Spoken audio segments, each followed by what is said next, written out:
Welcome to Nerdities. Bitches. No topic is too absurd. That means no statements new asinine. That means you're listening to Nerdy Jersey's finest. That's right, we are Nerdities.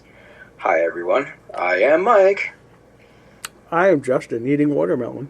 We don't have a Kyle right now, but we do have a... We have a Joe, and you can see us too. Yeah. I can see. Yeah. Justin can see a lot better. We don't have a Vinny either. Shit's weird. But Justin has glasses, and we look nerdier than ever now. Yes. Maximum effort. I'm not going to lie. I'd fuck me even more than I already do. Mm-hmm. They say smart is sexy. I got the whole beard thing going on. Mm-hmm. Nice coif of hair. Just think about it. Like, 15 years from now, when it's all white and you have it, like, manicured, you can be in Silver Fox territory. Oh, yeah, dude. I'm partway there. I mean, look at this thing coming in. Yeah, I fucking love it. I got this one right here. So much white. A little patch. And I got the Reed Richards going on. It's coming in that's hardcore. not light, kids. No. That's gray hair on the side of my head. That's glistening. Have children. Accelerate the process. That's why I don't have bags. That's why I have a minimal amount of gray, and it's taking its time. I want to talk about this one little thing. It's not a huge moment for me, but like we've all seen lists from Ranker, right? Yes. On Facebook. Unfortunately. And they're fucking annoying, right? They're kind of they'll drag you in with interesting concepts and then fuck it up hardcore. Well, I don't usually comment on things, but they put something up the other day that it just annoyed the piss out of me. 8 actors who tried to become action stars and totally failed. And the meme they use as the image is, in 2010, Adrian Brody wanted to be an action star so bad, he got really buff and starred in a sequel to one of the greatest action movies ever made. It didn't work. Nobody saw the movie, and even fans of the franchise don't remember it. Now, you all know what we're talking about here, right? Are they going to say the Alien? Predators. Or Predator? Not Predators, yeah. Could say Splice, but that was just fucked up on its own. I like that movie. Everyone I've ever talked to likes it. Everyone I've ever talked to about it remembers it. So I was like, fuck these people. And I commented. I comment on nothing. Here's my verbatim. Quote, nobody saw a movie that did 4 times its budget. That's right. It was a $40 million movie that made $120 million. Even fans of the franchise don't remember it, though most people I've spoken to would have preferred a sequel to this over Shane Black eventually made. Whoever runs Ranker uses the most annoying clickbait tactics. I've gotten 87 likes on that statement. That movie had one of the best twists. 2 of the best twists. Yeah. Yeah. The Fishburne thing and the Topher Grace thing. Nobody saw it coming. You didn't see it. You kept wondering, why is he there? Why is he there? Yeah. Oh, the Predator's fucked up. They grabbed this random guy. No. It was pretty much the first movie, but turned on its head. That same 10 Little Indians thing, even though that's not PC to say, but fuck it.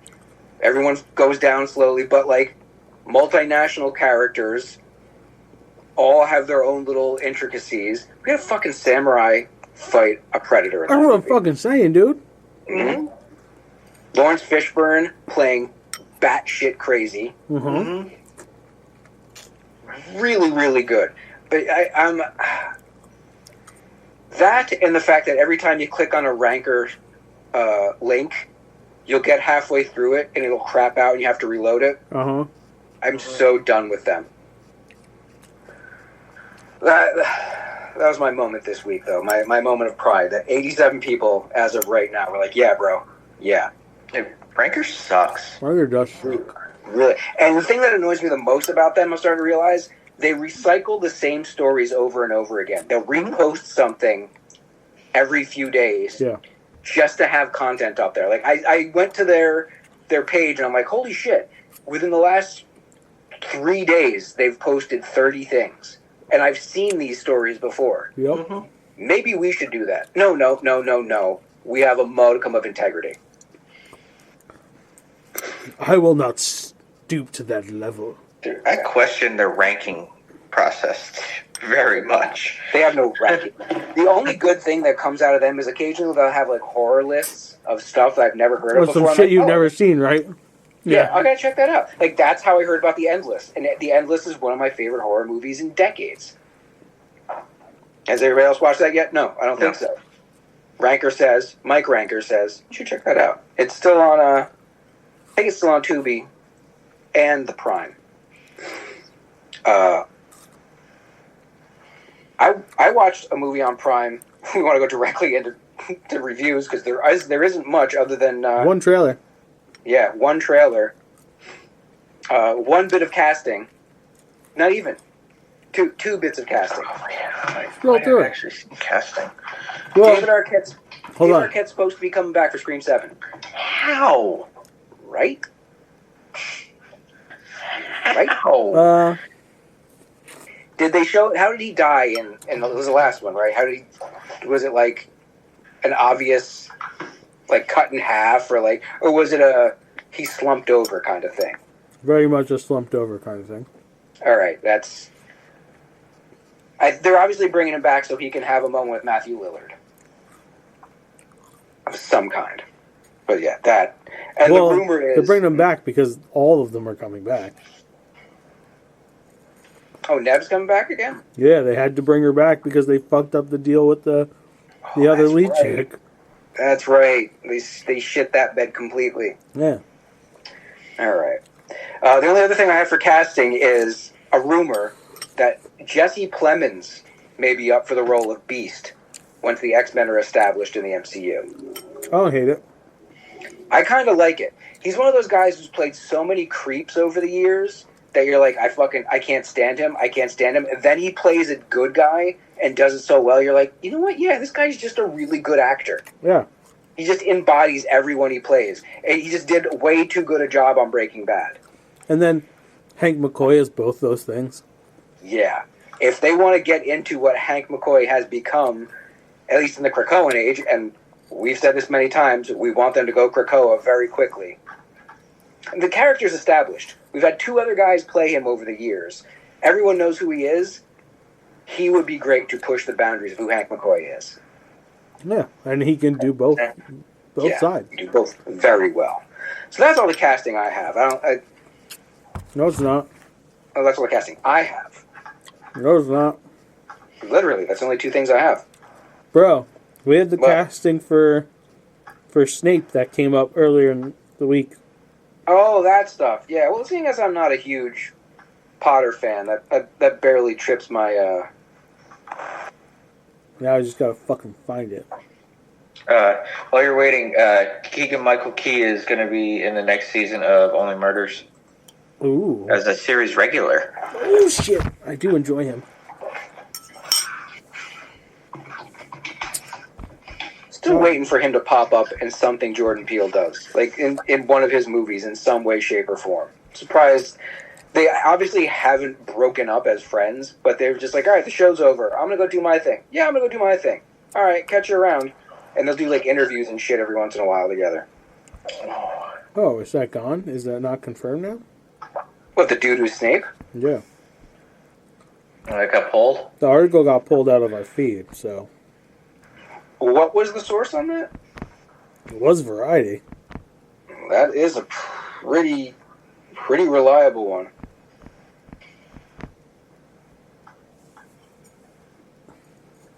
I'm seeing a Papa Pepa Asidu. I don't know him. There's just one thing on Reddit. You know, you can trust Reddit. See, they're walking it back to just rumored now. Yeah, okay. Yeah. I guess they put it out there for a feeler. And of course, the internet being the internet, did not want to have it. I think we can all agree it's an odd choice to go that big of a change. And especially because isn't Snape supposed to be an ugly looking dude? Let's not fucking tiptoe around this. What do you mean by odd choice, Michael? To change the race of a character like that. It's always an odd choice to me. Here's the thing. I've read all the books. Mm-hmm. She does not go into detail of skin color on these characters. Okay. As a matter of fact, in an interview, she had stated that Hermione was not meant to be white. Interesting. Yeah, I don't Now, my hold these problem is not that they changed the race. My problem is that motherfucker could give me detention any day. Yeah, he's got a little Yahya Abdul-Mateen thing going on. Yes, sir. Yes, Professor Snape. Yeah, he's definitely too pretty. Well, he's an attractive man. Wasn't that a part of the gripe, the mild gripe people had with Rickman? That Snape is supposed to be. He's not eyes? supposed to be like fucking butt ugly. I think Rickman was a great choice for him. He had the crook nose, you know. He's odd. Yeah, he's an odd looking man. Yeah, especially with that wig. Like, they did fine with that. If you're going to cast someone to play Severus Snape, not saying he got to be ugly, but he can't look like all the bitches in that school are going to be like, tell me more. Like, it's going to turn into a Sting song. He's going to be telling him, don't stand so close to me. Yeah. Don't float so close to me. Young Touch my professor, wand. the student, her last name Granger. Was there other casting? No, that was it, bro. Okay, cool. There's only one trailer. Yeah, what a fucking trailer. I will give them a golf clap. They deserve it. They are upping their game. The makers of Winnie the Pooh, Blood and Honey, and all of these, hey, look, it's public domain horror movies. They're putting the budge in now. Because Bambi the Reckoning doesn't look like complete dog shit. No, it doesn't. I mean, I'm still going to go see Death of a Unicorn over this. Like, I'm literally looking forward to seeing that movie more and more. I'm going to see that in the theaters. Yeah. But I might catch this when it comes on, I'm going to say Tubi. It's probably Peacock. coming to... Oh, that's a cock? Well, they have the deal with Peacock, because Blood and Honey and Blood and Honey 2, which I recommend watching the second one and skipping the first one. Most student films aren't that great. Yeah. But this looks pretty fun. Yeah, at least the look of Bambi is interesting. Yeah. Very demonic. It seemed pretty generic as far as the kills go. It looks like they gave away too much in that regard. You see him decapitate someone with his antlers. Yeah. So I'd prefer a little bit more ambiguity. But in what who knows what else is in fucking store. Yeah. They're going to have to push the envelope with this concept. So it might be worth it. If they can get his woodland critter buddies in there. Mm-hmm. You know what? I didn't even think about that. If they have their own viciousness to them, like Thumper. What if there's a giant Thumper and he like crushes people's heads with his Yeah. Flower. Oh, Flower like squirts on people and it's like acidic. Yeah. There's a lot of potential there. See? All right. This could not be a shit show. That's good. I can live with that now. So like I was saying before, okay, I'm going to pull a Vinny right now. I'm going to give a review on a 30-year-old movie. It's fine. Who here has seen Prince of Darkness? The John Carpenter movie from 1987. Came out, it was his movie right after Big Trouble in Little China. Who's in it? I'm going to have to go directly to the page. It's a lot of the same people from Big Trouble. Donald Pleasance, Victor Wong, looking at names, Susan Blanchard, Alice Cooper's in it. Yes, he is. It's the guy who played Wang in Big Trouble in Little China, Dennis Dunn. I can't remember if I've watched this or if I've just... What's it on right now? Because maybe I stumbled upon it. It's on Prime. Okay, then yeah, it's probably because I recently went by it. It might be Carpenter's best horror movie ever. Really? Yeah. I've only seen it prior to yesterday, on broadcast TV, so, cropped down, edited for TV, and I caught it like halfway through. The premise was interesting. What I saw at that point, a bunch of scientists go to an old church, and they're tasked with figuring out what the fuck's going on with this green amorphous shit in a giant cask and a giant tube that's swirling around, giving off weird energy. Donald Pleasance plays a priest who found out about it because this was hidden by the church. This was hidden from the church. And you slowly start to realize this might be Satan. It might be the devil incarnate coming back to life. But the point of the whole thing, though, what's really great about the story is it plays science off of theology, but not in a classic, you're full of shit, no, you're full of shit, we have all the answers, no, we have all the answers. It's the theologians, led by Donald Pleasance, being like, we need science's help with this shit. And the scientists being like, all right, we're not going to completely discredit the theological aspect of this, but we need info.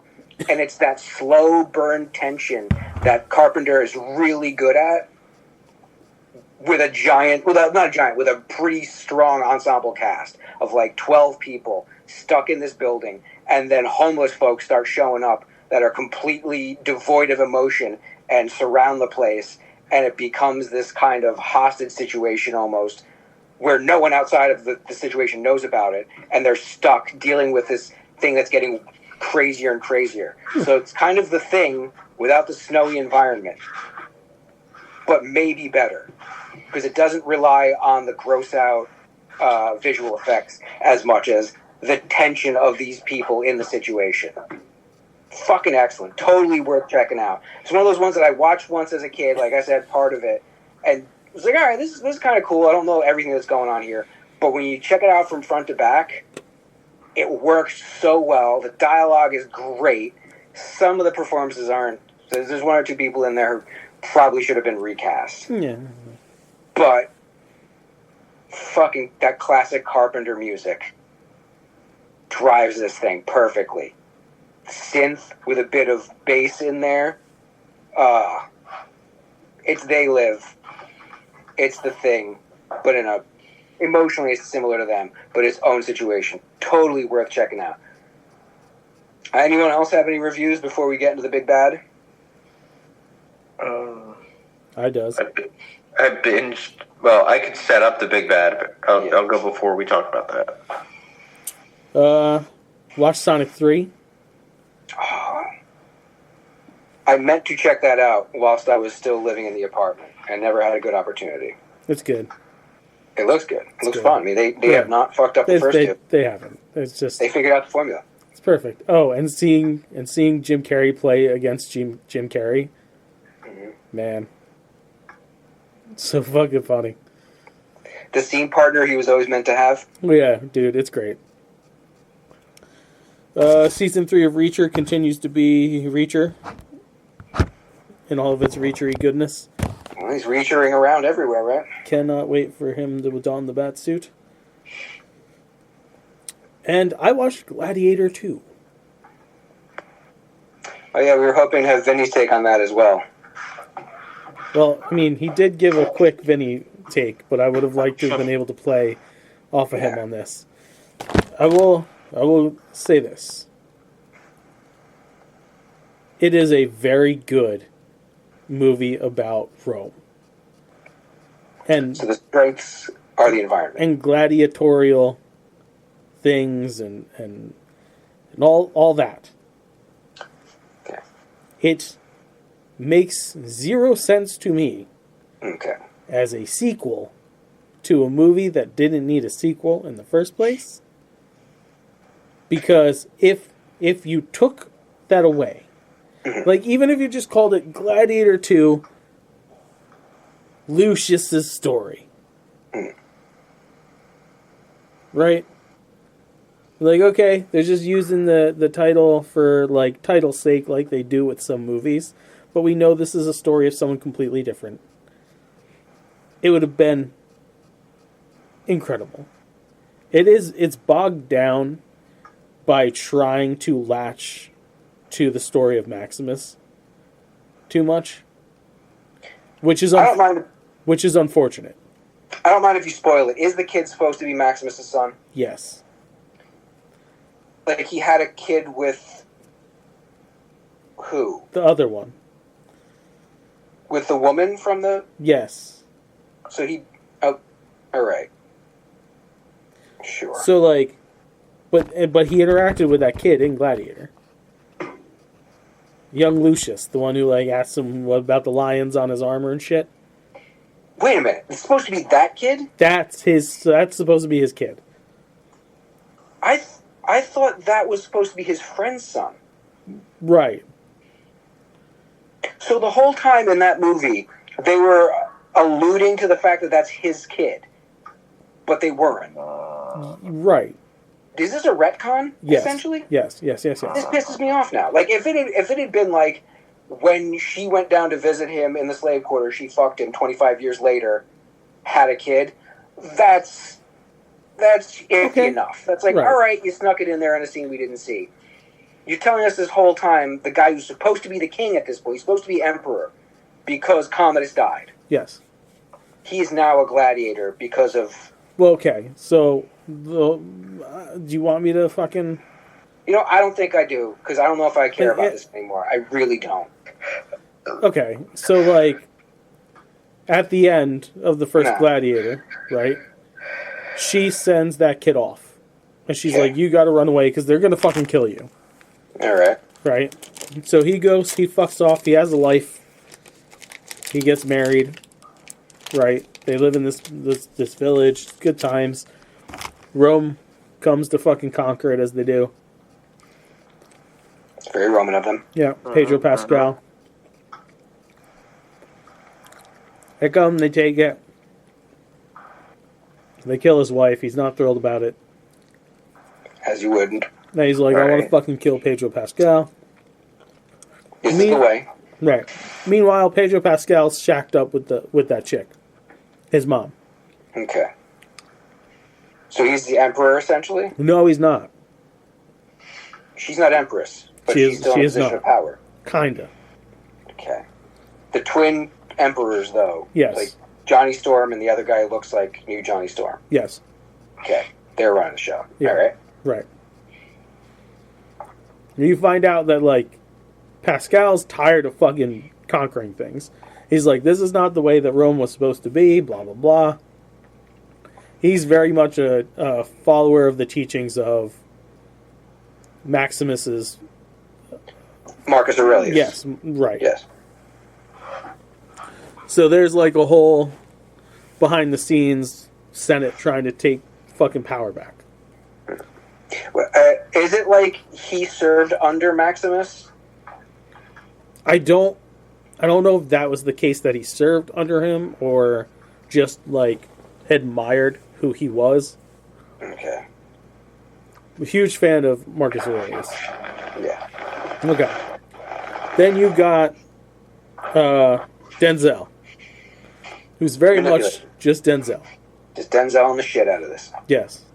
And he Okay, all right, okay, I see. You're the emperor, all right. Mm-hmm. after they take this village, of course they bring guys back for to be gladiators. Paul Mescal is his name, right? I think. The lead? Yeah. I don't think I've ever seen that guy in anything else. I enjoyed him. Mm. He gets hooked up with Denzel. He's like, what do you want? I'm gonna get it for you. He's like, but in return, you gotta get me closer to power. And he's like, how about every fucking Roman? And he's like, well, I can't do that. He's like, well, let's start with a general. He's like, which one? And he names Pascal. And like, the whole thing comes together. I want to blow everything out of the water, but like, shit happens. Then they realize who the fuck he is. Lucius. And stuff goes down. A lot of dying. But like, it really was a shame that they had to try to glom on to the story of the first Gladiator. Like, it's upsetting because it was a really good movie. Yes, it was. No. I meant like the second one too, not just the Oh. first one. In some aspects, the second one's a little bit better. If it stood on its own feet, the story would be... That's surprising, because the first one was so well done. Yeah, no. Very similar story, but also like... Tale of revenge, told through a gladiator's eyes. Right. Yeah. This was more or less like... This is what happens if Maximus ever got a little bit further up the chain. Okay. But yeah, like, it's a good watch. Good, solid-ass watch. I expected not to like it. Okay. I mean, it's a Ridley Scott movie. The man still knows how to make them. I know, but like, when we all saw it in the trailer, and they were like, you know, playing 50 Cent in the club, Yeah. we were all like, no, this is not going to be good. Thankfully, they do not play any modern music in the movie. Okay, so I can watch it. You can absolutely watch it. All right, good. Actually, the score for the movie is really good. As ever. It's got to be like Howard Shore. Or... Wait, I just had it up. was it Zimmer who did the first one? It is. There's no like needle drops. So Soundtrack. Harry Gregson Williams. I don't think I've ever heard of him. Well, he probably worked off the template of the first one You're and right. expanded from that. Yeah, you're right. Zimmer did do the first one. Yeah. Very distinct sound. all right, Joseph. So in preparation for In true Joe fashion. I don't know why Actually, I do know why, because I do want to hear this. What the fuck happened? Because I thought I wasn't impressed by the Defenders, and after the Defenders ended, I was just like, I can understand you having your feelings about the Defenders, right? And I gave and then you, not wanting to watch the other series. and Yeah. I gave you my thoughts on why you and many other people had that reaction, but should have toned down the scope in which you wanted to see things. wasn't like We're gonna push all that to the side for a second. yes, but You watched- season 3. Hold on. You watched the first 2 fucking seasons of Daredevil, though. Yes, of course. You didn't want more of that? I don't know why. I really don't know why.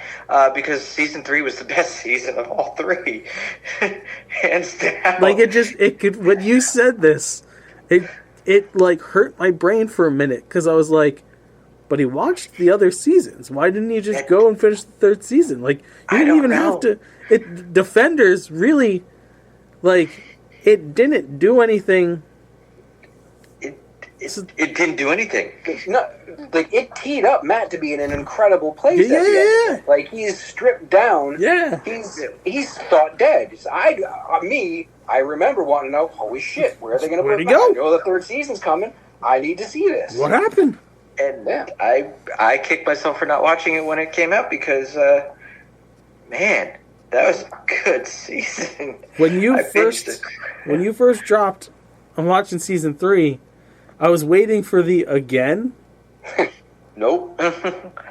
and I was like, oh wow, he really like rage quit after fucking Defenders. I did, because the Defenders just... Nothing happened until the last But 2 episodes. I'm telling you, you're gonna have to go back and rewatch that, dude, because I just rewatched parts of it recently. There's just as much pace in that series as there was in every other one they did. Because it gets actiony in the middle. You forget, like, they all go to that building, Midland Square, for their own reasons, and have a massive fight scene. And then the episode after that is completely tense with them trying to make sure that Chinese restaurant doesn't get fucking destroyed because they showed up. But Daredevil Season 3, more focused on... shit goes down. I'm at a lot of things. And then idiot me, was going to, I'm like, okay, all right, let me watch the next episode. And then I went from Nadim questioning Fisk to the sisters Matt's mom and all this stuff. And I'm like, all right, I'm waiting for a flashback. I'm waiting for a flashback to happen. I'm waiting for a flashback. When the hell did all this happen? Oh, shit. I skipped an episode. Always the one you shouldn't skip. All this stuff happens to Matt, and even Karen, like all her stuff, and Foggy, and Julie dying. I had no idea any of this shit happened. I'm waiting for flashbacks, and it never came. And I'm like, oh, shit. Motherfucker. Kind of a bummer watching something like that, because I knew going into it who Sister Mary was, or Sister Mary, right? Sister Maggie. I knew exactly who she was. I'd never read Born Again, but I knew Matt's history. I knew that his mom became a nun. So the whole time I'm watching, I'm like, all right, you're just waiting for them to say it. Like, they both know it, and you're just waiting for the words to come out. The way that happened was so freaking good. Where she's praying and his revelation's like, I could hear you. Mm-hmm. I could hear. Oh, okay. But yeah, the cinematography on that was also phenomenal. There were scenes, like little snippets of it where you could just picture pages in the book. Just amazing. The ascension and downfall of Bullseye. Oh my god. The final fight sequence in Fisk's apartment. So good. Yeah. It was so good. And ended so happy. It did. Yeah. Ended on an upswing, didn't it? Then, like, 5 years later, is it? Almost 8? So, yes. Is it? Yes. It is 5 or 8 years later? Yeah, they've said the time jump applies. Yes. It is that amount of time. So, Blip? Well, Blip? it is part of the MCU, but I accept the fact that it's so far removed from the Blip now. We are like 7 years removed that people aren't talking about it as much. It's less a topic of conversation. I think about it like 5 years after 9/11. We weren't talking about 9/11 as much. When episode 1 starts. Yeah. I think it's been enough time from the Blip, but I think we're pre-Tiamat coming out of the fucking ocean. So we're pre-Eternals. Maybe. So that's because in the beginning of the episode. So there were things that happened before we get into the thing. The big moment? Yes. Because, all right, so season 3 of Daredevil ends. Fisk goes back to jail. And then the next time we see Fisk is in Hawkeye. Yeah. Completely out of jail. Yeah. Yeah. How? He freaking manipulated the FBI. Oh, wait. No, this has to be way after Blip, right? In the beginning? The beginning has to be way after Blip because Hawkeye's post-Blip. And so is She-Hulk. Yep. And Matt is in She-Hulk. Yep. And Fisk is in Hawkeye. And Echo. Yes. But they did talk about in the beginning, when Vanessa's talking about when she's being with the bad guys, like the mob people, the guy not wearing his tracksuit anymore. Yeah. But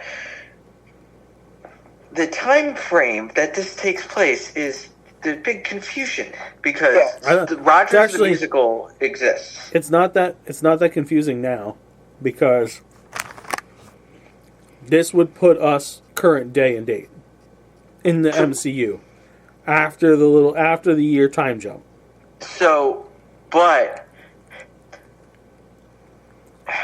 are we? Because we're going to have to talk about the Thing first. But the thing that doesn't make sense as far as where Fisk is, he got out of jail somehow. How? We don't know how. He got out of jail. Thing. There's ways with a guy with his influence to get out. Sure. He started up his criminal empire again. Well, let's but he's also influential. let's look into this here.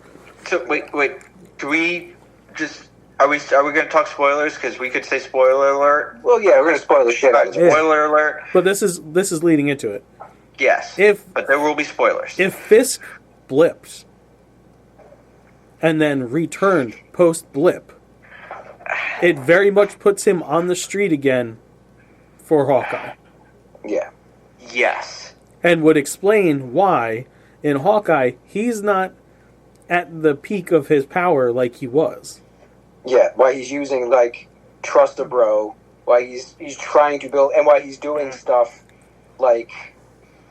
Actually, no, he was alive. He didn't blip. Or he was alive and they let him out. Yeah, because he gave the order for Maya's dad to get killed. Maya's dad was killed by Hawkeye as Ronin. Ronin only exists after the blip, so he was not blipped.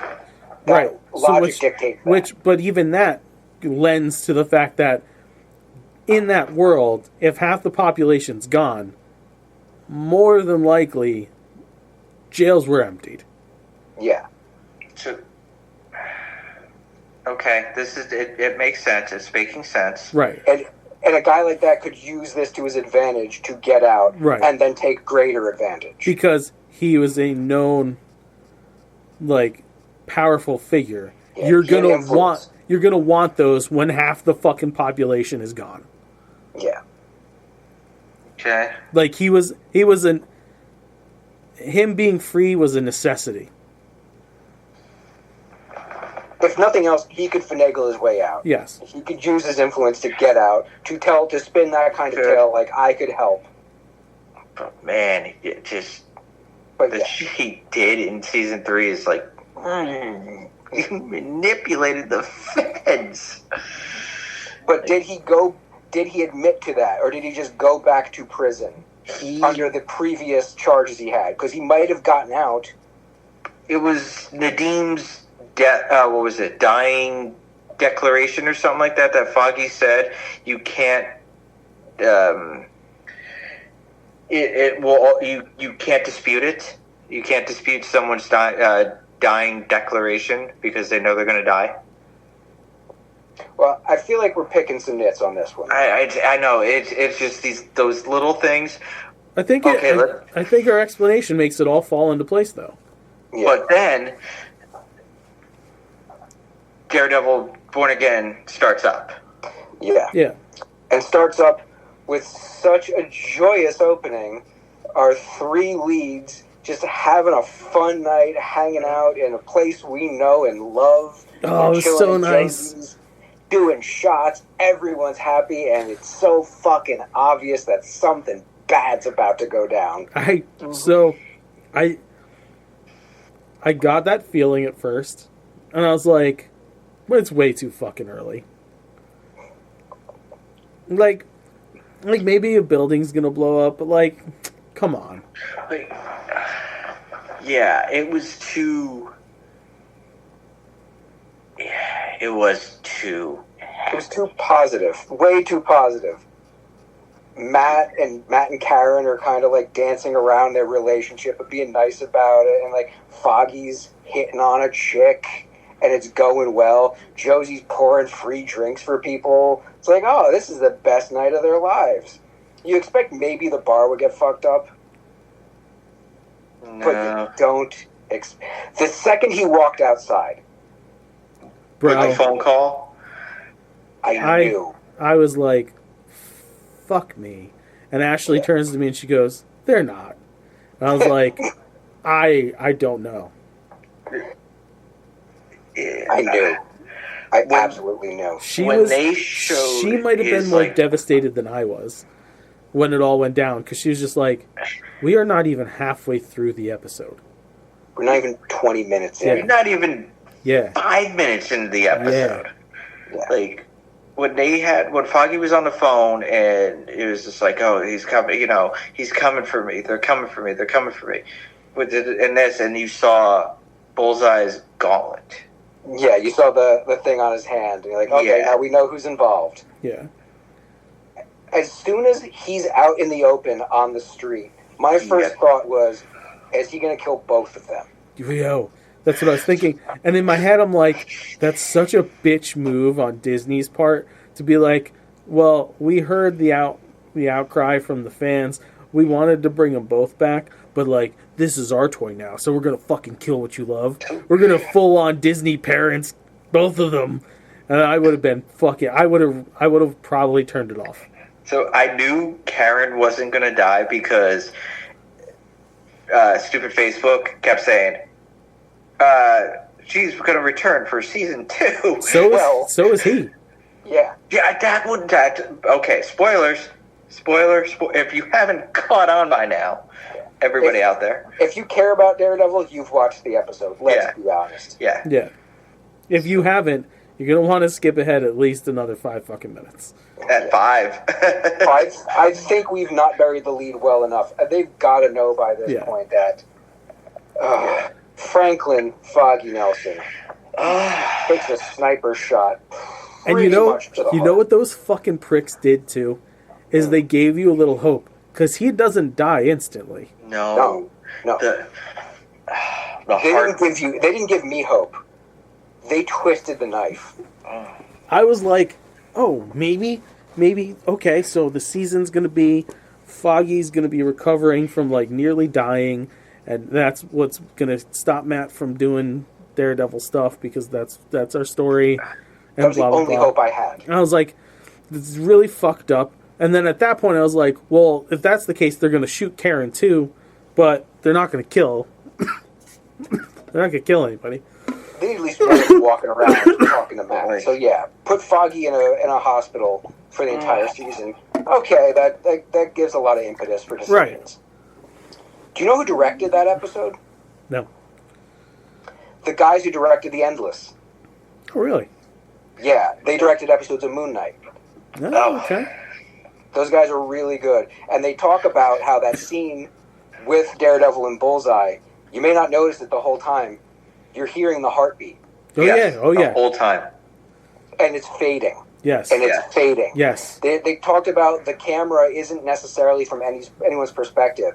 It's an omniscient camera that's just traveling with it as like an impending doom. Aided by the sound of the heartbeat. The fight scene on the roof the choreography was insane. Yeah. Now, sadly, there was some limp CGI in the fight scene. There was. A little bit. But the actual moves and the things that were going on and the absolute disregard for life that was straight up Bullseye, just randomly killing people with throwing blades, is so Bullseye. Yeah, he didn't give a shit. No. Zero fucks given. He put so many friggin' knives in Matt, it was insane, and he kept going. Yeah. Bruh, when the dude comes up on the roof, and Matt's looking like a fucking pincushion. Yeah. But I love the fact that it wasn't Bullseye does this, and he's dominant the whole time. He's fucked up so hard that Matt comes at him like a goddamn rhino and puts him on his back heel. So he is running scared this whole time. And when he gets on the roof and he's like slowly trying to get away, and Matt does that fucking Spider-Man drop onto the stairwell roof. Yeah. Dude. Oh, that is such good stuff. Matt just straight up just breaks his leg. Like, you see the way he just totally just went in on Dex's leg. It just snapped. Dude, it's almost like I've been being kind to you this whole fucking time. They did not hold back on brutality. No. They didn't hold back on vulgarity either. No, they didn't. But, I mean, they did Deadpool. So, I'm not... Yeah. The vulgarity didn't bother me. But it's not over the top. No. It's like one or two fucks an episode. Now, you did not... People should talk. Joe, you didn't finish... You didn't get to episode 2. I didn't start episode 2 yet. If you thought the brutality in the first episode was something, Wait until you get to the end of fucking episode 2. I do know one Frank Castle is in episode 2, so No, he's not. no. He's probably showing up in 3. Yeah. Oh, There's really? There's an apartment fight at the end of 2. It is stomach turning. Really? Yeah. I kept thinking, He hasn't fought anybody in a year, and he lets it out.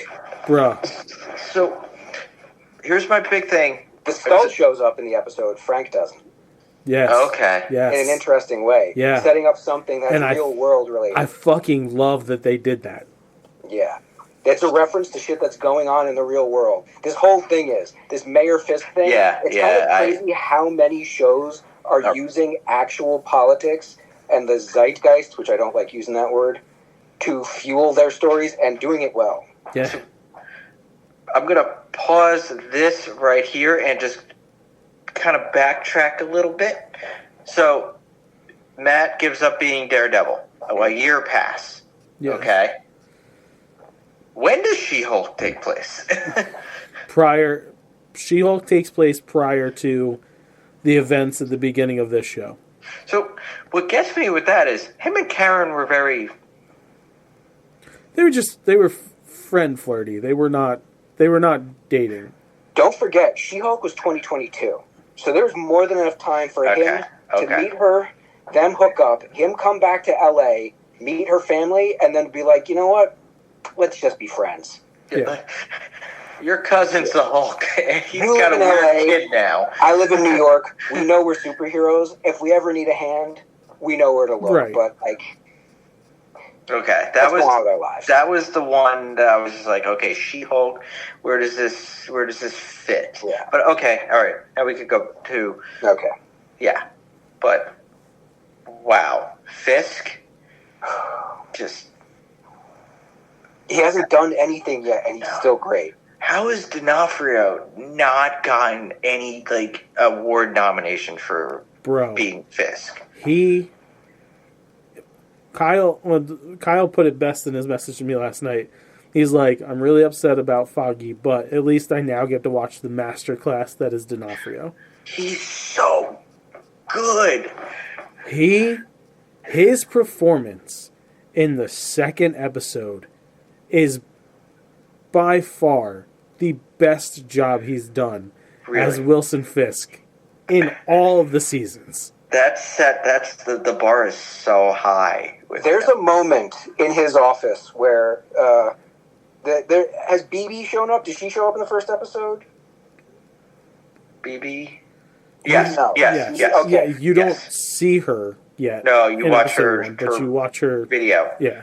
Yeah. Does it reveal who she is? Right? Like we all know in the first episode. Her name is mentioned quickly. Yeah, we don't see her. Her name is mentioned quickly. Her full name is mentioned very quickly in the first episode. Okay. So When it's not revealed- it's not spoiling anything to tell him. Yeah. Okay. Her name is BB Urich. She's Ben Urich's niece. Oh. And she gets an interview. I'll give you this much. She gets an interview with Fisk. And it is so uncomfortable when he finds out her name. Yes. It's there's that scene and another scene he has in his office, which that scene is the best Kingpin acting he's ever fucking done. Scene? Dude, it is like a fucking meal. Yeah. The You're scene. wondering the whole time, is he still Fisk? Is he still It's the so Kingpin? fucking good. He does. And he Oh my lets the god. Kingpin out a little bit. Oh, okay. Because Just enough. in Just- the first just the episode, tip. seeing No, When he walks diner. in that room and clears the room except for everybody but Vanessa, he'll always be the Kingpin. Yes. oh yeah, Which is, in the second episode, the commissioner tries to tell him, you can play all you want to. I know who you are. Yeah, that's another great fucking scene, and he barely does any lifting in that scene, but just his fucking being. Yeah, his facial reactions to what to the honesty being said to him. Yes, when he starts doing the hand finger thing. That's the only thing. Like it's a D'Onofrio thing. So it's not like he chose it for the character. If you watch him in other movies, he does that all the time. He does the hand thing. Yeah. But he really gets into it for Fisk when Fisk is nervous. Exactly. When Fisk starts getting, he's a character with a lot of tells. Yes. But he's so powerful in so many ways, it doesn't matter. Joe, he's got so much leverage that he could just say what he's going to do to people to them. Joe, the two scenes in episode 2, the best. And one of them involves a new character. Okay. I mean, both of them involve a new character. Well, yeah, he's got his new British Wesley. Yeah. BB's there, but the one we want to talk about is his name hasn't stuck with me yet. It's Daniel something, right? Yes. Yeah. Michael Gandolfini's character. Okay. Yes. Way too exuberant. Way too happy to be there, guys. Skrull. I'm not thinking Skrull. I don't think they're going to go that sci-fi with this. They're going to try and keep it down. They're going to try and keep it personal. I think he's actually Fisk's son. I mean, I'm not against that idea. I'm not either. We talked about it outside of the show. We did a back and forth about this, Justin and I. I think he knows he's Fisk's son, and Fisk suspects it based on his last name. Yeah. And when it's revealed to Fisk, he'll be indifferent about it, and it's going to set him off. So one thing that is I know, because I haven't watched episode 2, but okay. Fisk getting ready to be mayor where I'm at. He's getting ready, he's elected mayor. Great ending to that episode. Holy shit. You want to talk cinematography? Oh, so good. But his whole stance on vigilantes. Here's one. Justified from his perspective, but so full of shit. Well, yes.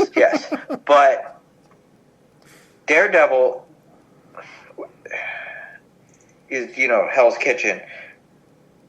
What is Spider-Man to him? He mentions him. No fucking way. Yes. Not by name, but by description. He mentions him by name. Oh, we have people swinging around dressed like spiders. No way. Yeah, he mentions it. Like he's not the only one.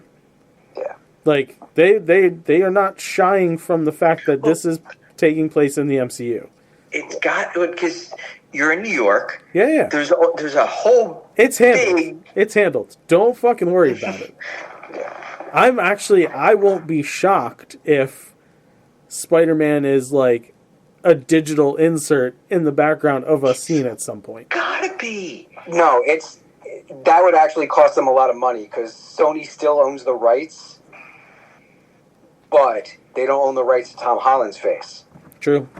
So he could pop up. They could do a Staying Alive moment where they bump into each other, and nothing's even said. And I'd be content with that. Or he just talks to him for a minute, and it sets up where Peter's at because he's met this guy before, and he doesn't know him. It's the second or third time he's meeting someone from his past life, and he still can't get it. Or he's the first person that he gets it out to. Because Peter. Wait, when did Peter run into?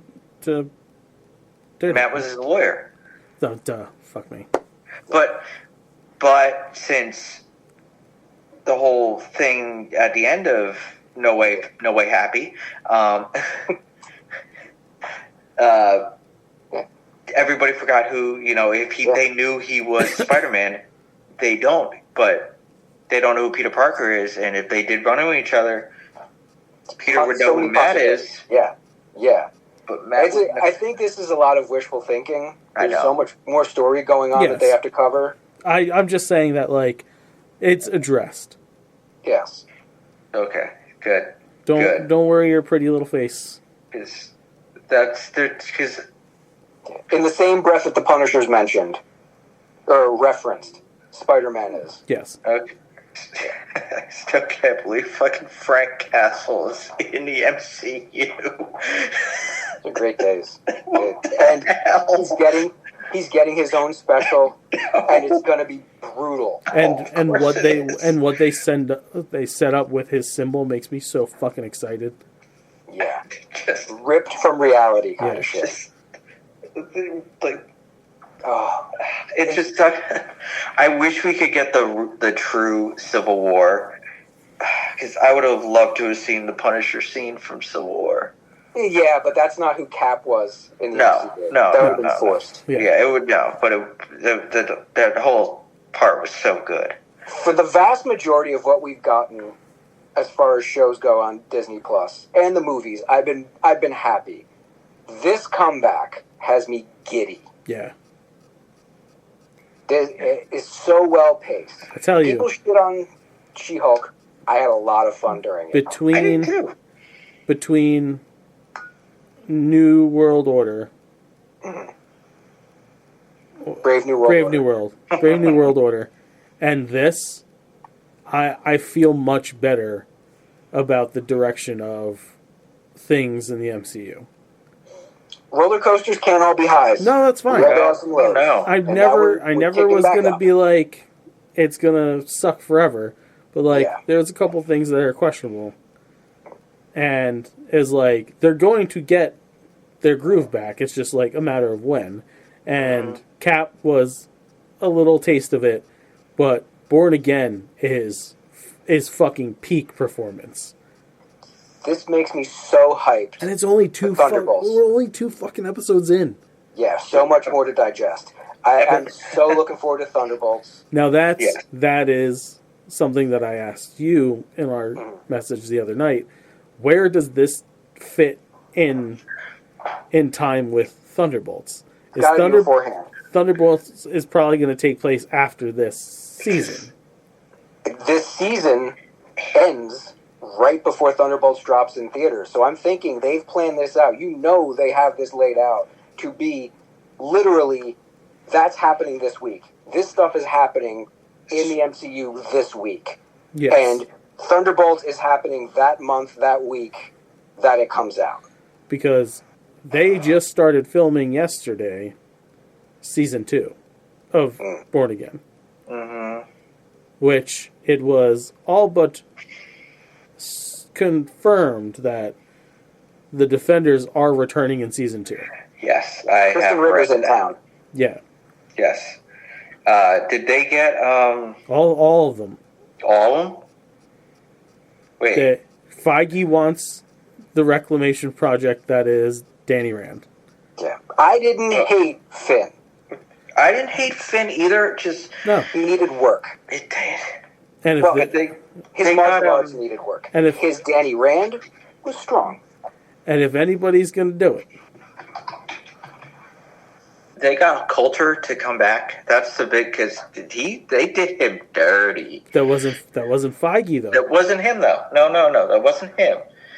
I don't think they did him dirty. They put him in a weird place. And I think if you have the powerhouses of D'Onofrio and Cox all signed up and all were like, look, you've seen it. If you haven't, we're going to talk to you. Like, trust us. We're the ones who, didn't lead you wrong until Netflix fucked us. And, like, do the thing. Luke Cage was... That series was so good. Fucking good. Jessica Jones, too. Because we finished season 1 of Daredevil with James. We're halfway through season 1 of Jessica Jones with him now. And he's just like, I like the action in Daredevil a lot. He goes, but I don't know. I really like this show. And I was like, yeah. And the psychology of it. And you're only just getting bits of the Purple Man right now. Well, he hasn't even... We haven't even seen half of Tenet yet. Tenet, they had one of the best Marvel villains. Absolutely. Ever. Everything they did with him, everything the character went through. Yeah. He was so And he's such a good fucking actor. Jessica! Have you follow him on Facebook or anything? Of course I do. Him and Michael Sheen's stuff. Oh, they're great. They're great. Hilarious. This week, I've seen some of the reels pop up, but I just started following him. I haven't watched Good Omens yet, but I'm going to now just because I enjoy their chemistry. Yeah. When Patrick Stewart and Ian McKellen are dead, I am so happy we will have Pedro Pascal and Oscar Isaacs and those two. Yeah. Mm-hmm. bromances need to stick around, and those are the bromances we're going to have for a while. Absolutely. But So we've kissed this thing's ass for a while. The third episode dropped. We're sitting here burning nightlight. We want to do the rest of the show? Yeah, I don't have much, so let's just get through this. Okay. Well, let me see. My stories. My news. Most of my news isn't stuff that we're going to get into too crazy much. No. Acclaim is coming back. The video game company Acclaim is coming back. No shit. was it another Mortal Kombat game? No. It's NetherRealm's on them. We maybe get some NBA Jam. Who knows? Oh shit. He's on fire. The nail in the coffin. One of the consultants on it, though, which makes a person believe that they're going to be doing more than one or two wrestling games, is JEFFJARRET. Oof. Jeff Jarrett's consulting for Acclaim. I don't know if that's a good thing. I don't know if it is either. Sony has started a leasing program for their systems and peripherals. If you're not sure if you want to own a PlayStation 5 or a PSVR 2 or a Portal, you can lease them for X amount per month. I believe it started in Japan. The pricing I heard about was in the UK. It was £18 a month for a PS5. So roughly 20 to 25 in the States. And it's funny, our cousin-in-law, Gene, hit me up on Messenger the other day, the same day that I read this article. He's like, hey man, you still selling the PS5? I was like, no man, that goes really quickly. Like literally 2 days later, your cousin bought it from me. I was like, nah, sorry, I can't help you. And I remembered that article. I'm like, if you want, because like, what's Maverick 5? Yeah. Yeah, maybe leasing these things. So yeah, that's an option too. If you're kind of into gaming these days, but aren't sure, if you already own a PS5 and aren't completely sure about the VR2, that's where I'd say it's the best investment. Because yeah, you'll probably go in hard. A recent post by James Gunn makes me believe that Lobo will be popping up in Superman. Superman? Yes. Let me get it. Let me get the exact post. Where did it go? Where did it go now?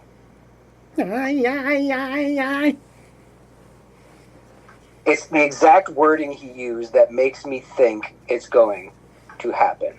Damn it, there's so many stories I save. It wasn't that I'm looking forward to seeing Jason play this character. It was the work he's done as Lobo, I believe is the word. I mean, they are midway through shooting Supergirl. Okay, he's showing up in that? He's the villain. Yes, Okay. he will be the villain. All right, that makes sense. But it wouldn't be crazy to tease him. Well, he's going to be the antagonist. Yes. Yeah. That's all he does is antagonize. Wouldn't be crazy to pop him into Superman somewhere.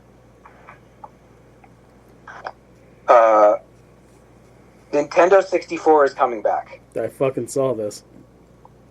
It's making a comeback of sorts. Pre-orders will be coming for this October release of the Analog 3D. It's going to be $24.99 or $249.99, not $24.99. That would be a fucking steal and a half. It uses actual N64 cards. It's not like these retro systems where it's all loaded on there. No, you're essentially buying a new N64 that will up-convert to 4K. Yeah. We'll have the option of using Bluetooth controllers that are redesigned versions of the classics without the center thing, so it'll be a bit more streamlined, a little less wacky. But you don't have to shell out for new controllers, because there's 4 control ports in the front. I still Full have retro. my N64 and my controllers. Nice. And a few games. I have GoldenEye still. And I was like, ooh, 4K? 4K GoldenEye, 4 players, slappers. Oh, God. My last story this week, BD droids will be coming to Galaxy's Edge. I know! Yes, they will. And they will be featured in Mando and Grogu.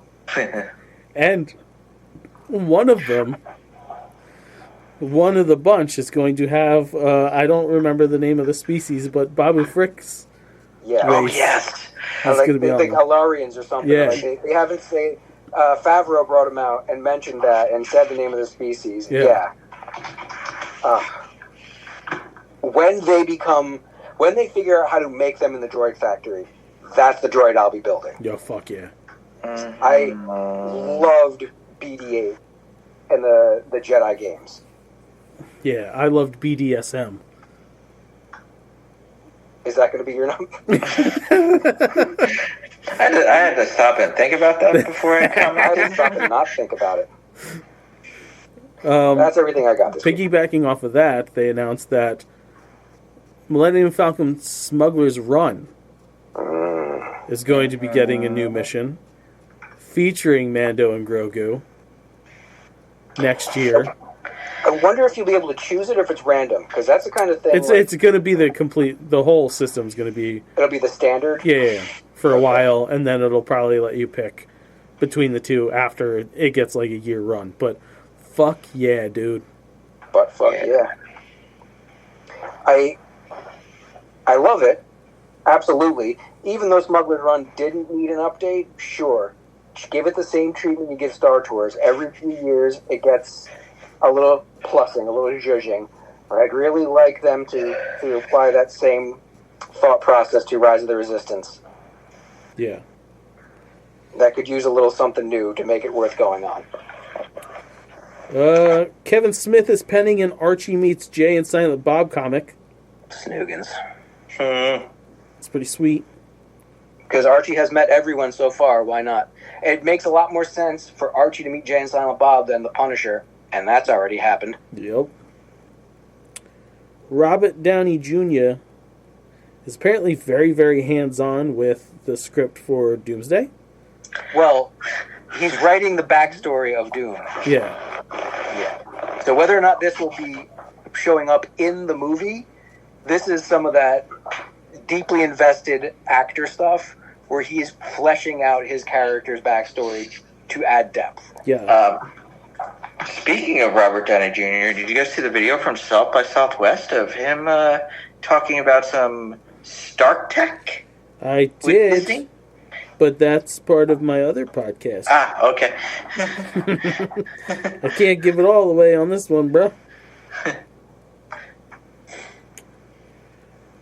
Japan The whole has country? developed a new form of plastic which dissolves in seawater in hours and breaks down in soil in 10 days, boosting soil health with nutrients like phosphorus and nitrogen. It's as strong as regular plastic but leaves no harmful microplastics, and it's a big step towards ending plastic pollution and supporting sustainable farming. Yay, Japan. Hey, Joe, doesn't he look like Stephen Colbert from, like, The Glasses Up right now?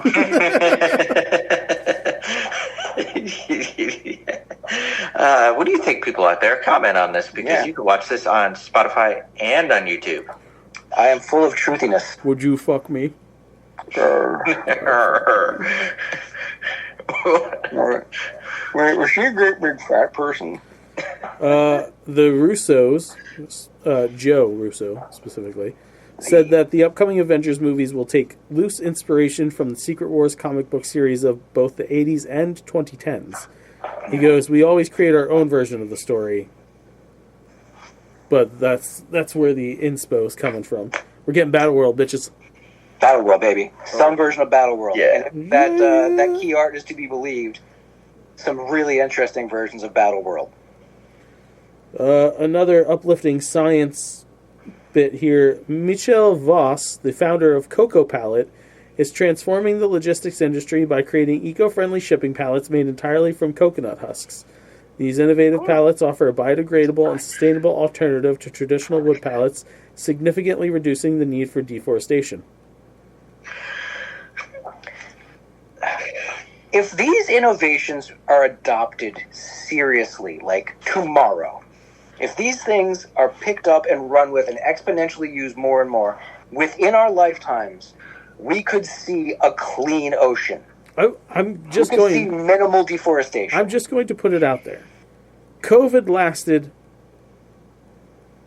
about a year in tight the lock. intense part was about 6 months. Right, in full lockdown, right? Yeah. And we saw the effects of just 6 months of people backing the fuck off of doing what they normally do, still existing on the planet, but like when the water in the Venice canals was fucking clear, just after 6 months. Like, it's possible to reverse these things. It is possible to, like, you could still live life kind of like how you're doing now, but, like, maybe don't be so fucking destructive about it. Like, that plastics thing, awesome. This coconut palette thing, fucking incredible. And there are many other innovations like that out there that you see the memes pop up of, like, was avocado pits being used to make utensils that'll break down within a year or two. Oh, dude, the avocado utensils are absolutely amazing. Disney has some avocado utensils. Yeah. So, like, come on, man, let's do this shit. What's that? Buy an electric car, just not a Tesla. There you go. Yeah, buy a Rivian. Rivians are Buy really Rivian. cool. They're so nice. Buy a Lucid. I've invested in them. Yeah, that's right. I'll say it flat out. I need my Lucid stock to go up. Dude, if I could afford one, I'd buy one in a heartbeat. The Lucids are so nice. Fucking Hangman Adam Page drives the Rivian truck on AEW. Dude, there's an R1S. Well, they're coming out with the R2 and the R3 soon, and Yeah. the R3 is semi-affordable for now. Okay, I think that's it news-wise for me, guys. I think it's food time. Food time. Let's wait for Kyle to get back. I kind of think Food News should have like a theme song. Really should have a theme song by now. Let's do this, motherfucker. Icy and Peeps are getting together for, you guessed it, marshmallow Peeps flavored ices. It's just called Icy Peeps. I was really hoping it was going the other way. Oh, icy flavored Peeps. They have them. Whoa. What in the ass? Peeps flavored. Speaking of lost, all right, looked like we lost. You were like, cycled for a second. Yeah, it was weird. Weird. It was very weird. Yeah, they have, like, they had icy flavor Peeps. Cherry. And now they reversed, so Peeps flavored icy. They crossed the streams. Available on Amazon later this week. And in stores later in March. You can get Sour Patch and Swedish Fish Glow Ups. They are black light enabled gummies. How is it possible that there's nothing in there that'll give you cancer? Sorry, I laughed. It's because they're covered in edible confetti. Oh, that stuff. So it's edible glitter. It's completely safe. You might But like shit sparkle. blacklight reflective, it said? Like blacklight reactive? So it'll glow. It just glows differently. Okay. It's because of the reflectiveness of the edible glitter. Alright. Yeah. Which is made from certain forms of, like, plankton. Which then makes sense that the black light makes it glow. Oh, okay. Yeah. Bioluminescent. Yes. There you go. There That's we the word. Bioluminescence does tend to react to blacklight really well. Yes. Joe, Taco Bell's got some new shit coming. Dropping March 27th, they have toasted cheddar street chalupas. It's got toasted cheddar wrapped around the outside of the chalupa. Okay, get with that. The Caliente Cantina chicken nacho fries and burrito. I got a notification about these Caliente chicken things at Taco Bell. Yeah. Bluebell ice cream has new banana fudge flavor coming. That sounds delicious. I like banana fudge. Yeah. Pepperidge Farm remembers Milano's caramel cafe au lait flavor. What has a better memory, Pepperidge Farms or Baskin Robbins? Listen, Pepperidge Farm remembers. Baskin Robbins always finds out. Baskin Robbins don't play. Entenmann's mini snack cakes in both birthday party and iced chocolate chip cakes are out there. Frank's Red Hot has a bunch of things going on. Bagel chips. Frank's Red Hot bagel chips. Pop Daddy pretzels in Frank's Red Hot. Pop Daddy pretzels also has Old Bay and French's mustard flavor. And they're not angling it towards me at all. No.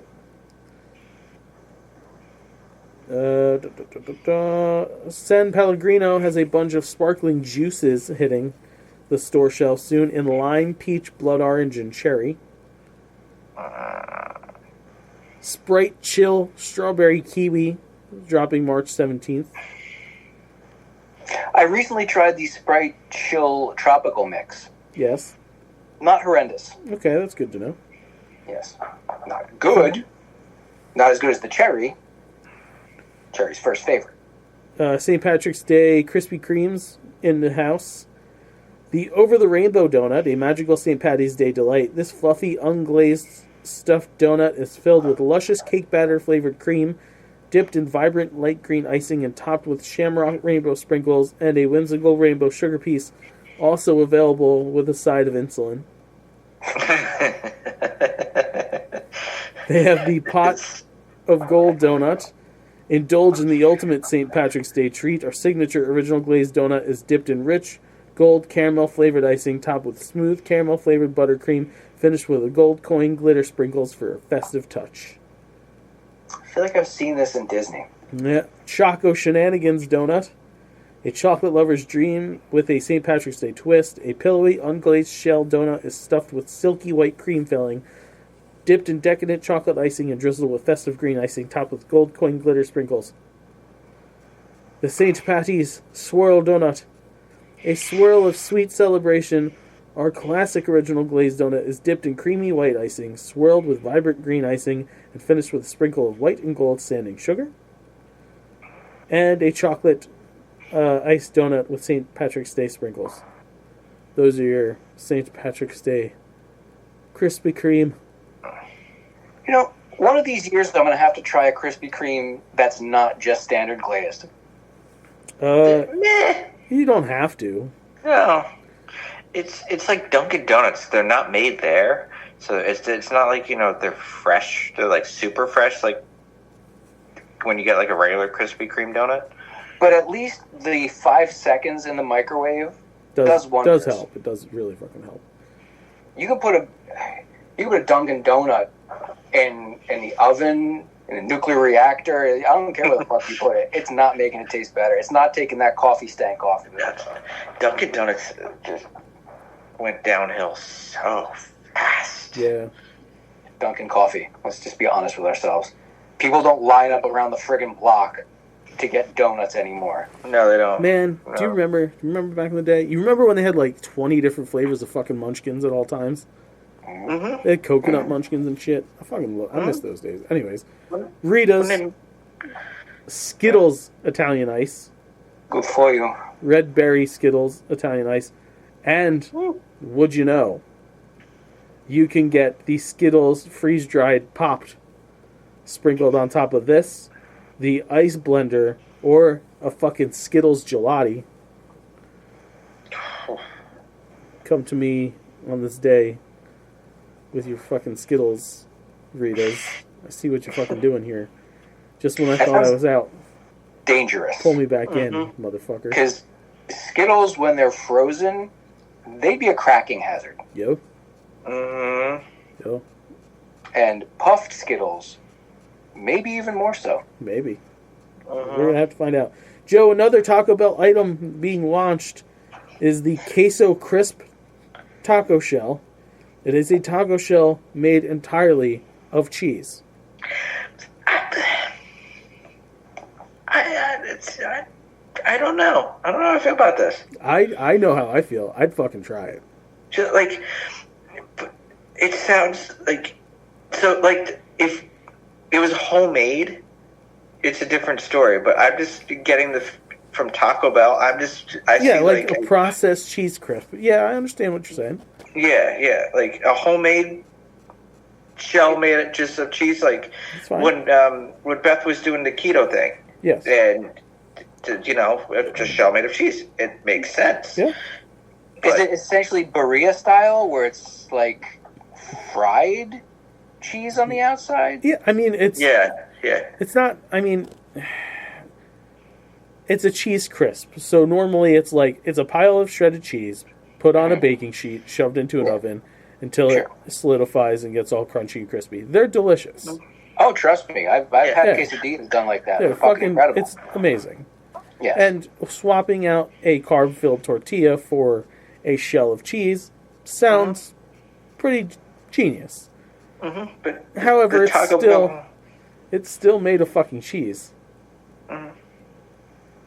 Just picture the pile of grease that you would get in that Taco Bell wrapper. It's not It's more a lateral move than anything else. Yes.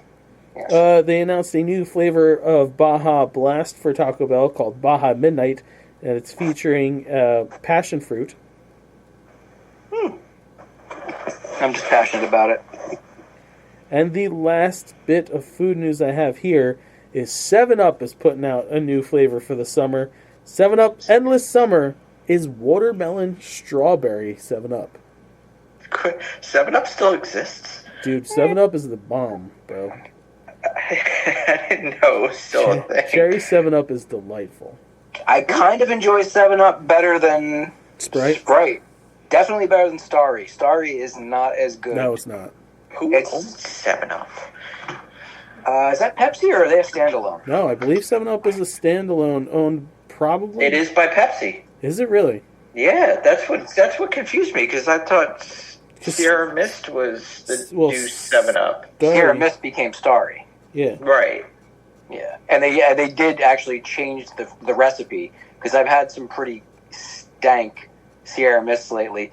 Now that I've quit caffeine, I have to have some. Joe, it is not owned by Pepsi. It's distributed by Pepsi. Okay. It is owned by Dr. Pepper. I was going to say because that's weird because Dr. Pepper is usually distributed by Coca-Cola. Anytime you have a deal like in Wawa where it's 2 bottles of Coke for $13 now, whatever it is, they list Dr. Pepper in there. Yeah. Yeah, it's very odd. Very odd. Well, I guess that's a way to get your products out to different places. Yeah. Because some companies have deals with Pepsi, some have them strictly with Coke. It's just, so the Dr. Pepper company, it opts who distributes them. Yes. Because A&W, I think, is also owned by the same company. And now root beer, I wouldn't even begin to try and guess who owns and distributes what root beer. So anyways, that's the food news. Douche and nerd time. Actually, I've got a what the serious fuck. Oh, do you now? You might have heard about this one because it's in the Disney circles. Guest poops all over floor and walls of Cosmic Rewind at Epcot, and people keep standing there. So I saw this pop up on one of the Disney groups that I'm in, and they're like, well, if they keep telling people they can't have DAS Pass, this is what's going to happen. No, that's not what's going to happen. They're probably two completely separate incidences, but let's be realistic here. If you have bowel issues and you can't wait in line, right? Mm-hmm. DAS Pass or not, probably shouldn't be going to a fucking theme park. Yes. Like, I'm not one to tell you can't live your life, but, like, also, don't make your problem everybody else's problem. Personal responsibility. Right. You can also get a return time.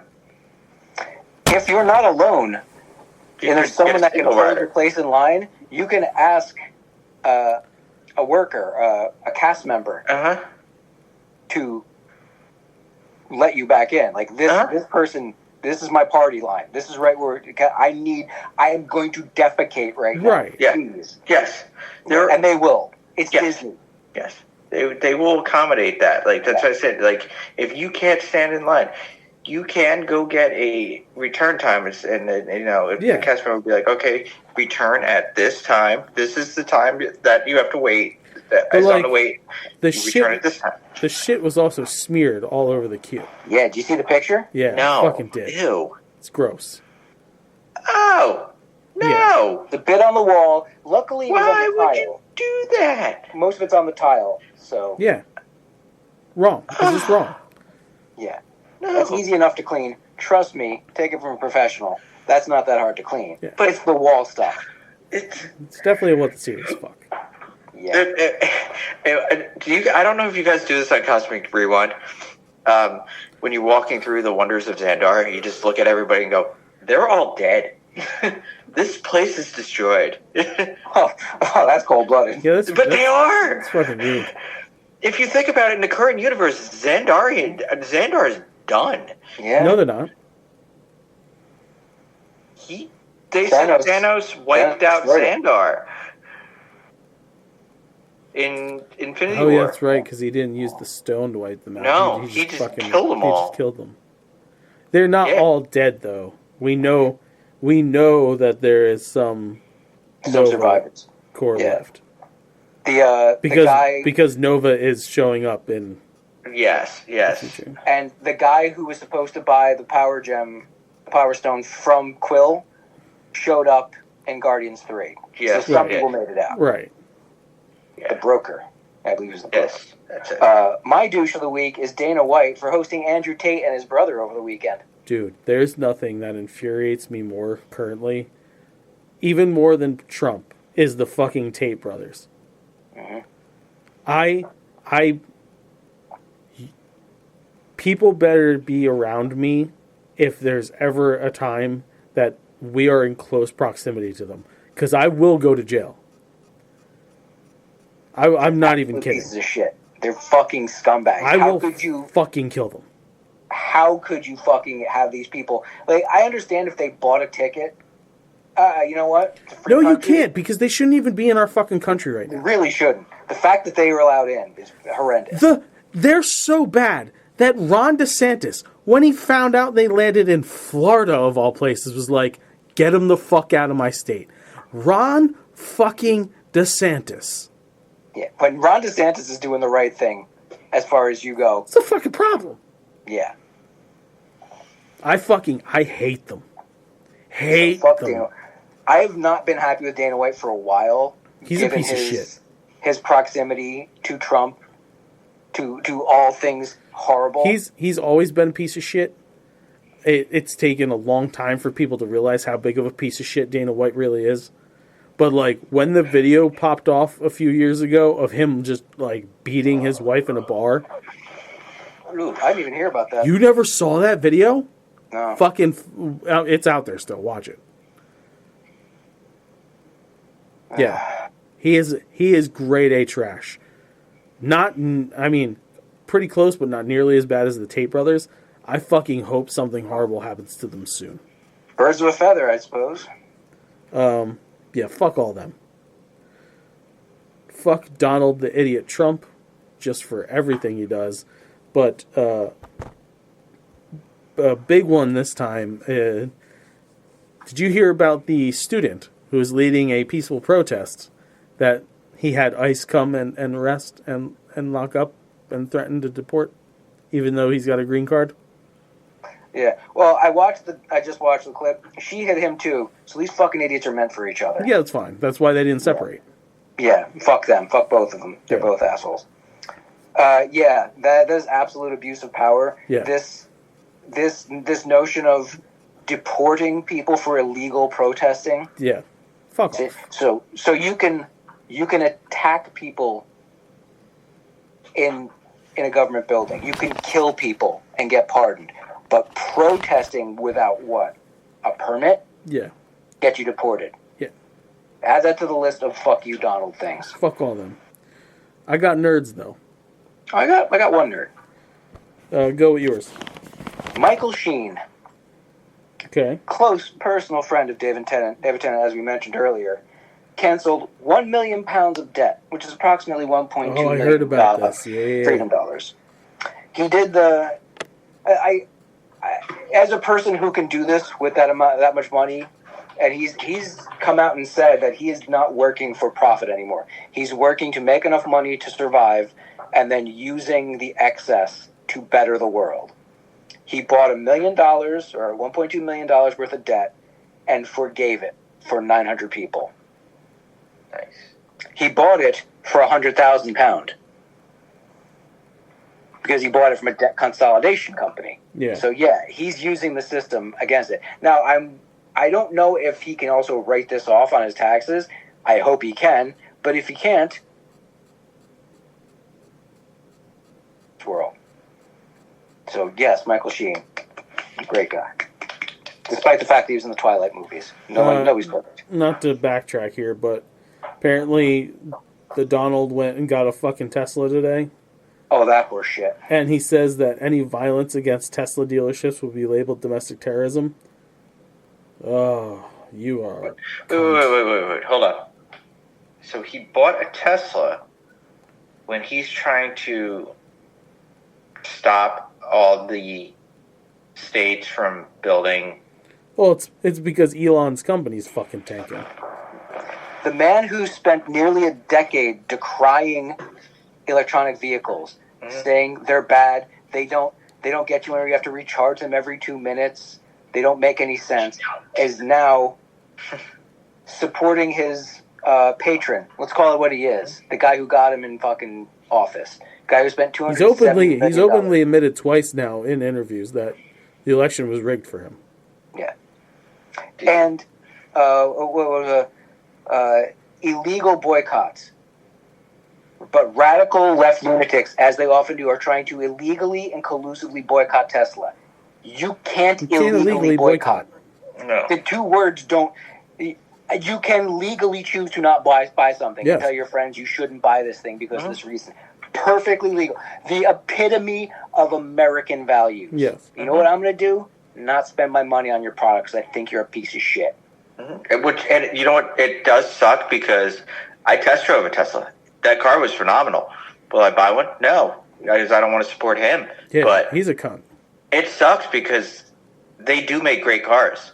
It sucks. The transparency of this action. If you can't fucking see through something like this, you might be retarded. I think you might have a mental deficiency. It's not even a mental deficiency, Mike. It is a cult.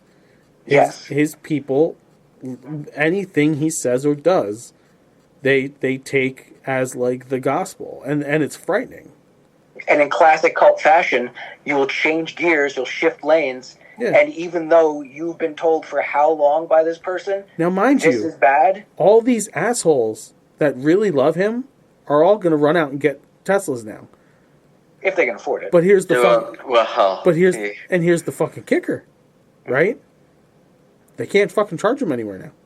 Yeah. That. Also, the federal rebate that gone was the reason I got my car, because I got $11,500 off my car. If I didn't have that rebate, it wasn't happening. Yeah. It wasn't happening. It's gone. The lack of chargers that the states are now that we're going to build is halted, frozen, and it sucks because my Equinox gets better range than my Forester did. I mean, he's about to get himself thrown out of office. I don't know if you followed what happened with that. I'm going to get to it in a minute. I'd be shocked if he lasts another year. He is undermining his base so hard. Wait. These town hall meetings, he is throwing the rest of the GOP to the fucking wolves. He is. Yeah, but they stopped holding him. So now the Dems are racking it in, and they're like, we'll come to your fucking town. And they're like, okay. And then you have your enemy going to these towns that voted for him, and they're like, we'll answer your questions. Well, what is he thinking? Well, here's the information I have for you. They're getting the information you didn't want them to have in the fucking first place. You were shooting yourself. We'll get to the whole thing. He legally, I will be surprised if he's not removed very soon, given something that's taking place. But first, nerds. A tiny government agency bravely defies MAGA oligarch Elon Musk by blocking his Doge foot soldiers from forcing their way into the office the other day. Staffers working at the U.S. African Development Foundation, which has a relatively minuscule budget of just $40 million, blocked a Doge team from entering their building yesterday for over an hour, an as yet unprecedented act. Roughly 30 U.S. ADF employees were working at the building When the Doge henchmen, described as two very young men, arrived, the Doge boys lied and claimed to be USADF staff who didn't have their key card for entry. The security guard informed the staff in the building, and they directed him to the block entry because the Doge boys matched the description of Doge staffers who had previously visited the agency to introduce themselves. The Doge boys then threatened the security guard, stating that they would call the U.S. Marshals to force their way in. The guard relented, but when Doge reached the USADF floor, the staffers refused to grant them entry. So they blocked them out. Good. Everybody fucking should. Stand your ground. Bravo. Next up. The other night at the Dropkick Murphys concert. Did you guys hear about this one? No. Joe, was that a yes? No. Okay. So, the lead singer... Where did the fucking story go? Yeah, there we go.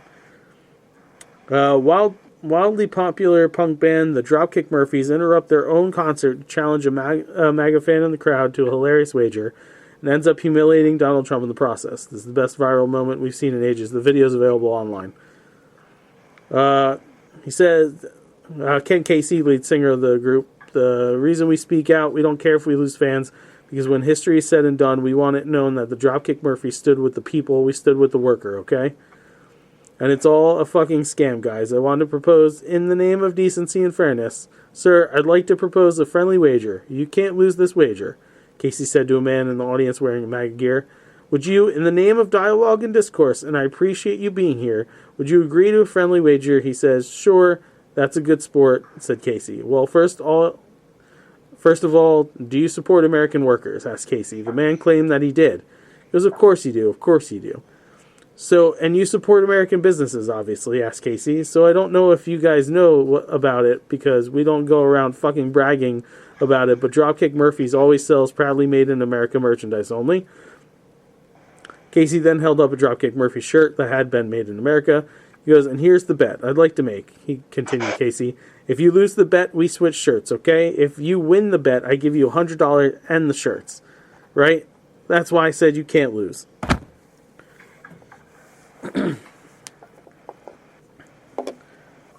All right, Matt, can we get a little drum roll, please? Casey said to the drummer, Matt Kelly. Kelly complied. This is fucking high drama here, said Casey. American made. Sir, could you both turn backwards, please? Don't worry, no one's gonna... He just needs to check your tags on your shirt and your hat. Just need to see where they're made. Says, no, the MAGA shirt, let's see where that's made. Member of the band's crew then checked the man's MAGA merchandise and discovered it was made in Nicaragua. He says, oh, it's made in Nicaragua, Casey shouted triumphantly as the crowd roared. Oh, he's a good sport. He's taking the shirt off. We're taking crime off the streets. God bless your fucking heart, added Casey, tossing the man a band t-shirt. That's a good sport. You get one proudly made in America Dropkick Murphy shirt. So, bravo, Dropkick Murphys. Yeah, it's a very judicial way to get one shitty t-shirt out of the crowd. Yes. It's a very Dropkick Murphys thing. Very. Okay.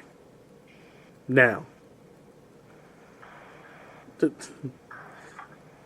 First, to the Supreme Court for throwing it out there that, and a United States attorney or district judge of the U.S., Christopher Cooper in Washington, who was like, I'm giving you a mandate. Doge has to release all of its records on operations because it's running in secrecy and it's not supposed to be. That's one. Two,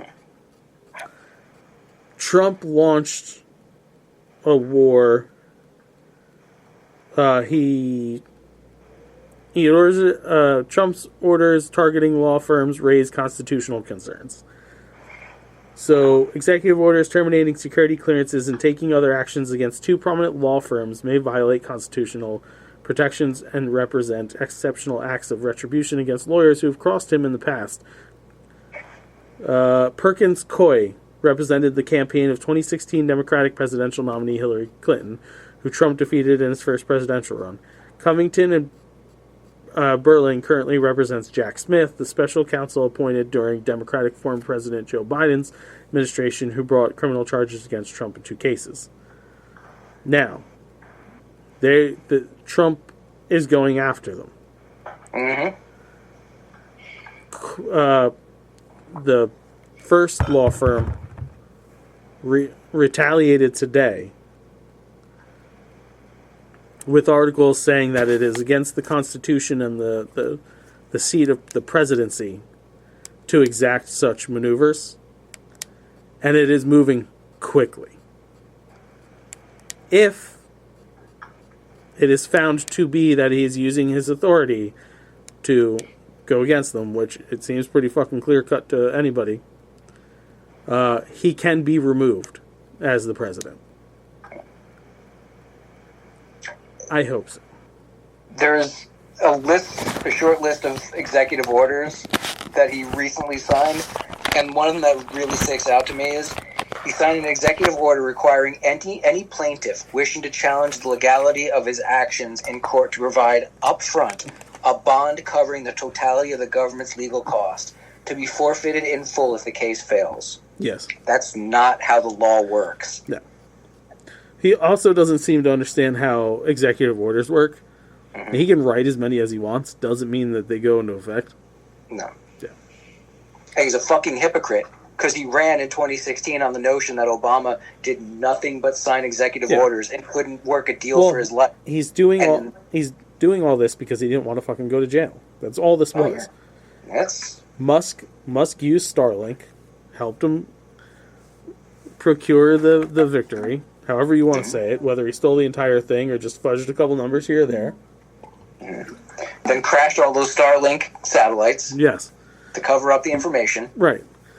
And then now he's doing everything he can to make sure that by the end of his presidency, he can pardon himself and his family.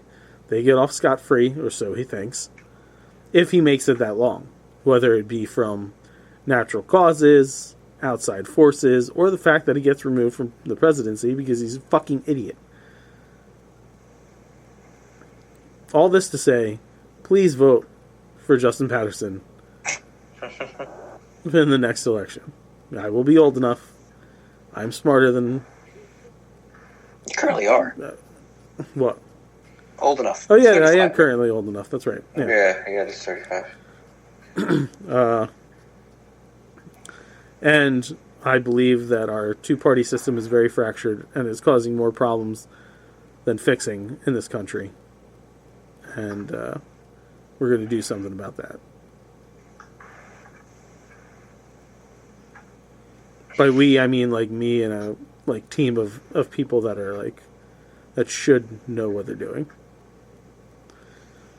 No, hire all the best people. No Fox News hosts here. Maybe a Nerdities host or two for something. Can I be your technology guy? Yeah, dude. Okay, cool. Just appoint me to the head of the Kennedy Center. I hear they need a new head since we fired the fucking head. Would you put on some good concerts? It's like bring back the good concerts. I would book so many good concerts. Yeah, he fired the head of the Kennedy Center and placed himself. Yeah, I'm aware. Yeah. That'll be a day one change for me. Don't worry about that. Yeah. It's been a hefty show. It's been a show. I'm putting the Muppets in charge of the Kennedy Center. Everybody loves the Muppets. They'll have Lady Gaga. Can you imagine Statler and Waldorf? Actually, she's my nerd, by the way. Did you guys watch her monologue for Saturday Night Live? Yes, I did. Oh, the Egort? Yes. Yeah. I gotta respect that. Yeah. Just call it out. Yeah, it wasn't a good movie, folks. Yeah. And I promise I will not make Joker 3. Yeah. Yeah. Yeah. I forgot about that. Sorry She was a rare one. She definitely She seems pretty down to earth despite her artsy fartsiness. Yeah. Mm-hmm. All right. Yeah, if you like what you hear, follow us wherever you get your fine free podcast. Facebook.com/nerdities. At Nerdities on Twitter. At Nerdities on Instagram. Nerdities@gmail.com if you want to reach out and touch us. I mean, email us, whatever. Nerdities.com. It's an antique of a website. There's trailers from movies like 10 years ago that are there because I haven't updated it. I think you can see the HTML code on there. You probably Yeah, I'm could. pretty sure, probably. Just, It's like a MySpace just page. ignore it. Go to prowrestlingtees.com/nerdities. Buy our cool shirts. There's an Exposing James shirt now. There's The Weekend. The Weekend. Yeah, The Weekend. Trivia. Yeah, trivia. No. Are we gonna do the Council of Nah? Yeah, we definitely need a Council of Nah shirt. Come on, bro. There is a Tinfoil Hat Society shirt, but the Council of Nah needs its own shirt. I freaking love Did that. someone commented on that on our newest tinfoil hat video, Really? and they're like, YouTube knows me so well. This fucking airport, that horse is creepy as fuck. And I was like, I didn't message back yet. Oh shit! Yeah. Yeah, Who the fuck? Thank you for commenting. yeah. Thanks for commenting, man. But anyway, yeah. Sinfulcreationsbyjustin.com. Eat stuff. Check out Can't Stop the Rope Drop if you're into family-friendly Disney and travel-related stuff. That's me and my wife and the kids. We're on TikTok as well. Check us out on youtube.com, youtube.com/nerdities. Be sure to like, share, and subscribe to all things nerdities. Thank you for the new subscribes and commenting and liking the videos.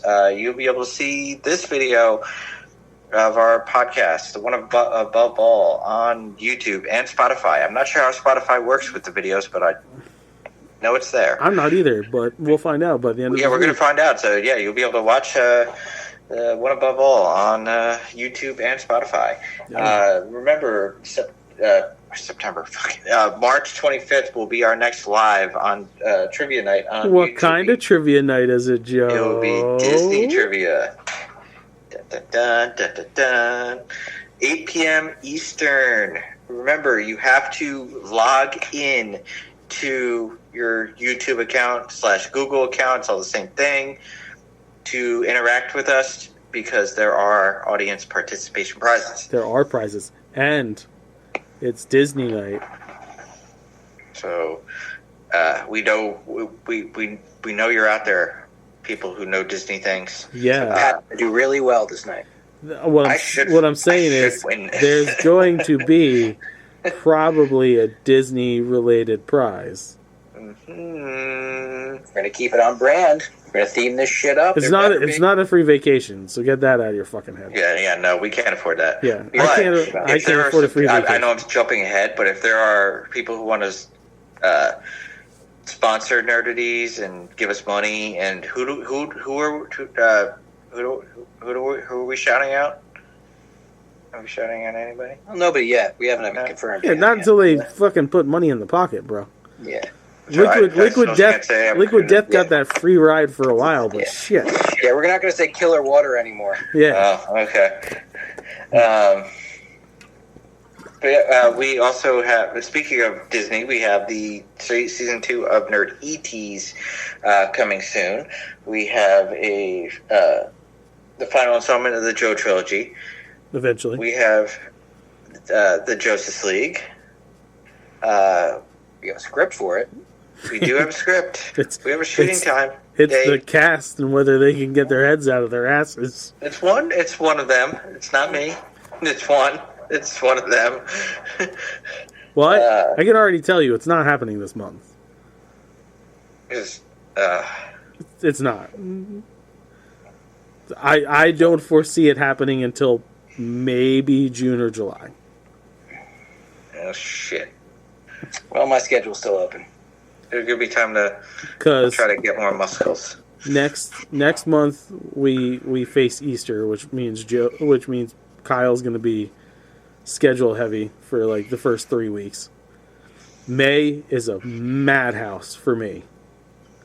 We got Mother's Day weekend, we got Zach's birthday, then it's Memorial Day is the end of the month. We're already going to be filming season 2 of Nerd ETs by that point. Yes, because there will be we're the reliable ones. There will be a special that will actually air. Yes, that will air on time this time. Yeah. June, you are away. Yes, and then you are away. And then I am away. Yeah, I'm staying home. Yay, you didn't come on this one. I don't have money for that. This is the most free trip I'm taking. It's DVC points, right? And it's all of our second time on our annual pass, so it's already paid for. I have almost $1,000 in gift cards, which is buying our food. It is going to only cost me $200 or $300 in gas to go on vacation. Yeah, that's kind of where we're at with this one too, because annual pass is trip 2. Yeah, but you guys need to fucking bite the bullet on the DVC. You go enough. I know. I need money. Yeah, but think of all the money you're spending on the hotels. I know. Like, I'm not by no means am I paid by them to like force people to do it. I'm just in a financial sense. It does make sense. It does make more sense. It's the initial down payment It's the initial down payment that's the killer. Right. And I should have pulled the trigger like 10 years ago when I was looking at it for the first time, because 200 points was $20,000. Yeah. But like you are spending more money in hotels now than if you were to have. I mean, financing's an option with them. You know that. Yeah, it's the down payment that's the But killer. even the down payment's not that bad right now. Right, just you don't have to. You could start at 100 points. I know. We were looking at we looked at that. We took the tour. The tour was nice. No. Anyways, that's neither here nor there. Give us money. We need money. So what we're saying is we're broke. Good. Yeah, give us money. And remember, soon Patterson for Prez. Vote now. The opinions of the Nerdy's crew. Y'all can probably throw it up. Don't worry, next week should be far more insulting. Bye-bye. Bye. Because of the end of civilization, the Clamp Cable Network now leaves the air. We hope you have enjoyed our programming, but more importantly, we hope you have enjoyed life.